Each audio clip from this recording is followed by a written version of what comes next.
Bonjour à tous et bienvenue dans ce nouvel épisode d'Entreprendre en toute fiscalité. Je suis Sarah, avocate associée du cabinet Ceno. Je suis Benjamin, avocat associé du cabinet Ceno. Ceno, c'est un cabinet innovant tourné vers les jeunes et l'entrepreneuriat.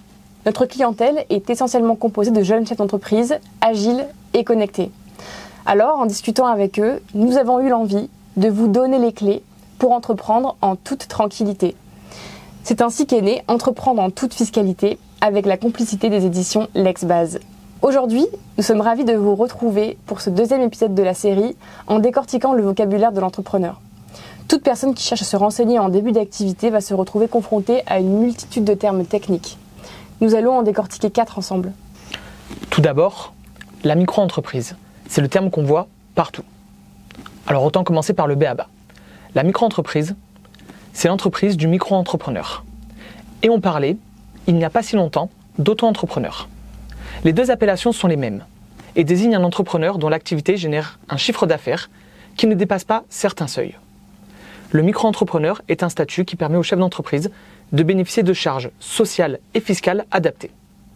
Dès lors qu'il dépassera certains seuils, le micro-entrepreneur deviendra un entrepreneur individuel. Pour initier l'activité du micro-entrepreneur, il faut simplement remplir une déclaration sur le site dédié de l'INPI, c'est-à-dire le guichet unique. Et ce statut du micro-entrepreneur ouvre les portes du régime dit micro-fiscal. Le micro-fiscal, c'est le régime fiscal appliqué au micro-entrepreneur, concrètement la manière dont il va être imposé. L'entrepreneur en bénéficie si son chiffre d'affaires ne dépasse pas certains seuils qui sont différents en fonction de son secteur d'activité. L'application du régime micro permet d'obtenir une réduction sur le chiffre d'affaires avant imposition sous forme d'un abattement.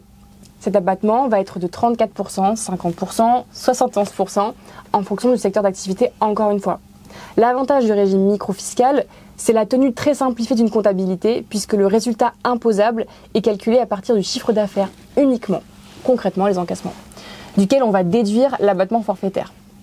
Il n'y aura donc pas de justificatif de facture à garder. Le montant net va ensuite être soumis à l'impôt sur le revenu. Et si on dépasse les seuils en cours d'année, est-ce qu'on perd le bénéfice du régime ? Si on dépasse une première fois le seuil sur une année, on va continuer à pouvoir bénéficier du régime l'année suivante.